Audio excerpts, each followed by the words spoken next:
Hi, this is Sue Jackson of the Book by Book blog, and I'm here with another Friday Reads.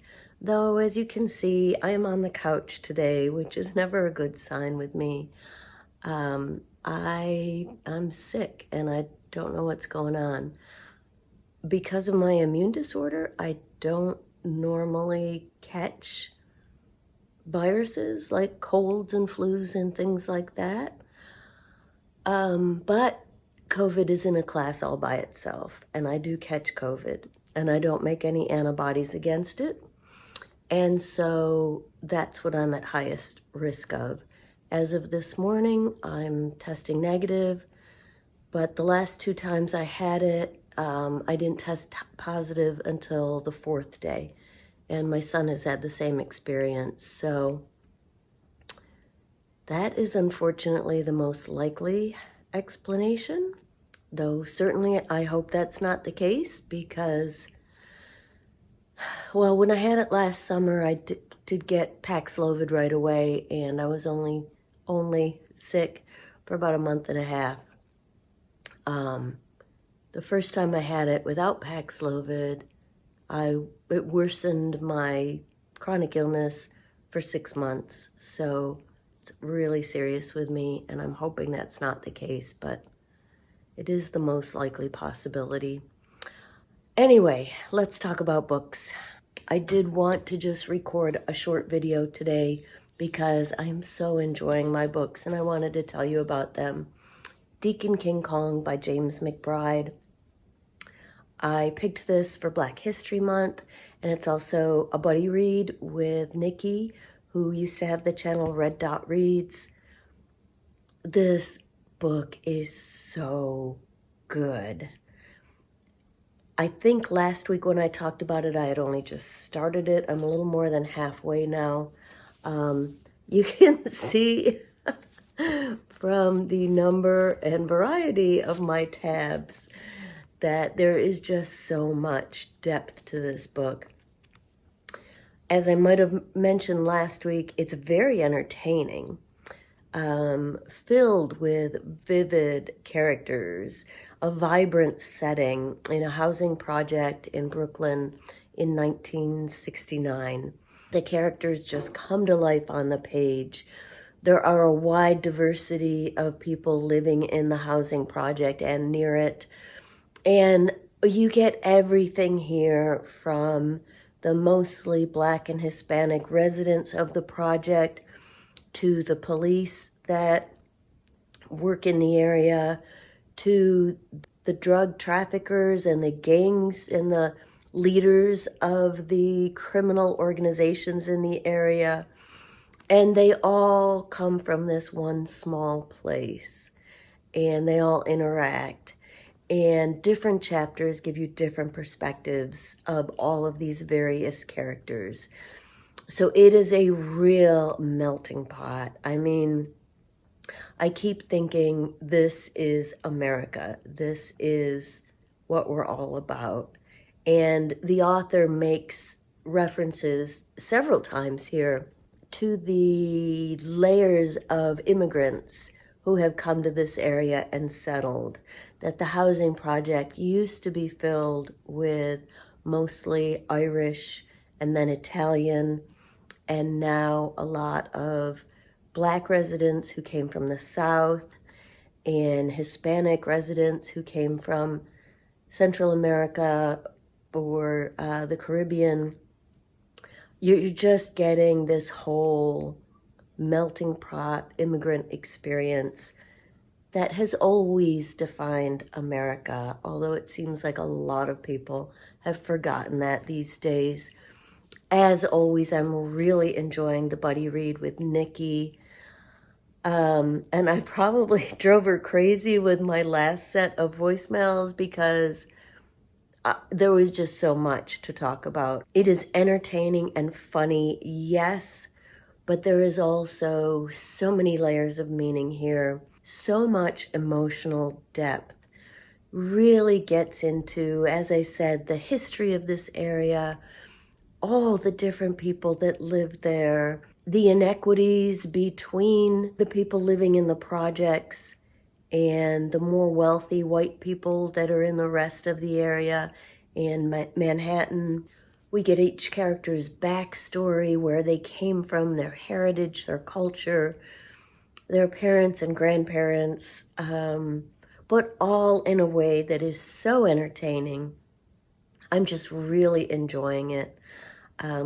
My symptoms only started a couple days ago, but I can tell this is going to be a good sick day book because it's just very immersive. And once you start reading, you don't want to put it down. Oops, I'm supposed to keep this quick.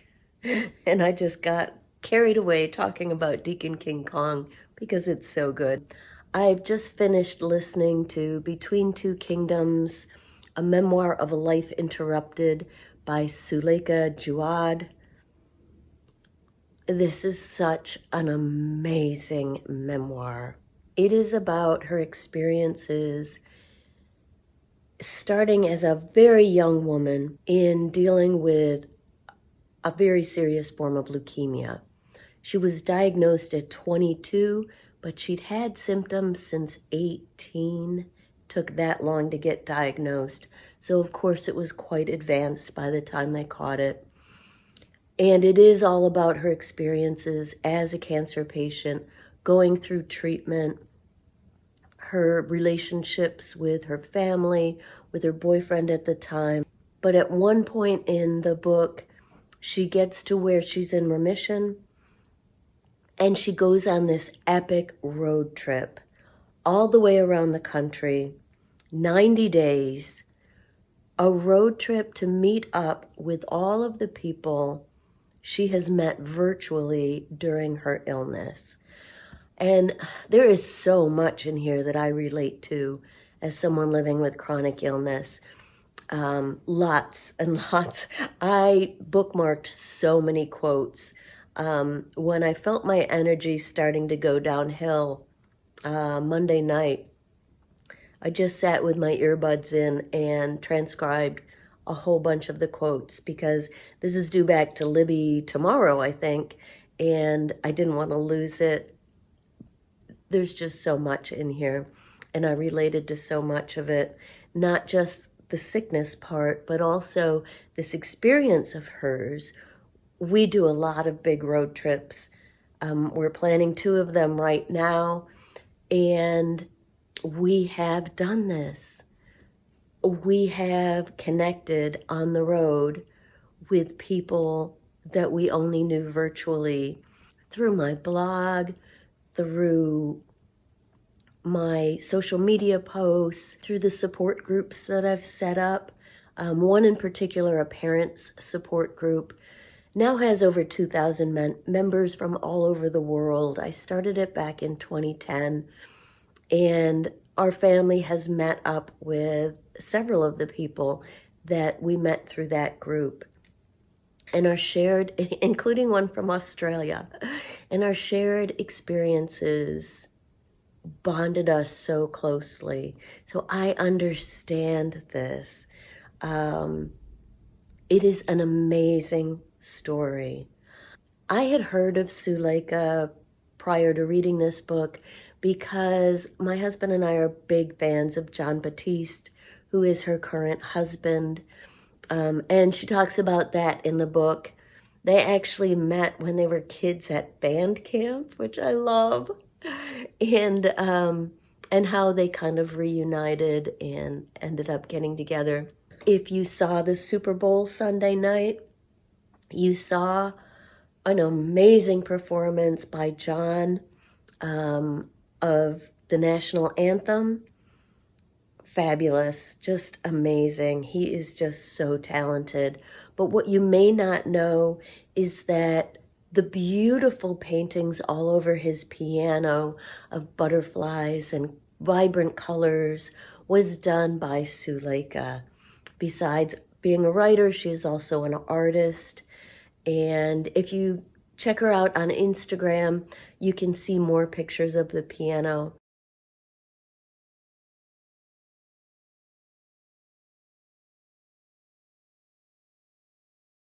And hear more about her process of creating it. I love their partnership. I love her story.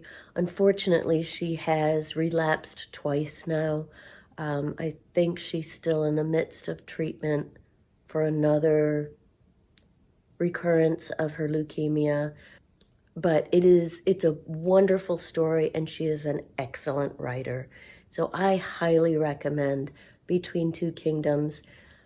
It is definitely going to be in my top books of the year, my top nonfiction, possibly my favorite memoir, although it's only the first one I've read this year. So we'll see, but it's going to be hard to top this. And finally, I'm just about to start a new audiobook. Again, not feeling well, so I was lying on the couch this morning, just going through. I have a whole separate hard drive with audiobooks that I downloaded for review that I haven't gotten to yet. I went through all of those and found one that fits for both Black History Month and the Mardi Gras Readathon, which I'm enjoying. You can check out my video on that. I chose Swing by Kwame Alexander. Anything, when I knew as soon as I saw that title, and that was all the way down to the S's. I was going through my list, and then I saw that, and I was like, oh, this is perfect. Love Kwame Alexander's books, especially on audio. They almost always include music, and the audio integration of the book and the music is always amazing. So I can't wait to start this one today. So that's what I'm reading this week and listening to. I would love to hear what you're reading. Please let me know in the comments down below.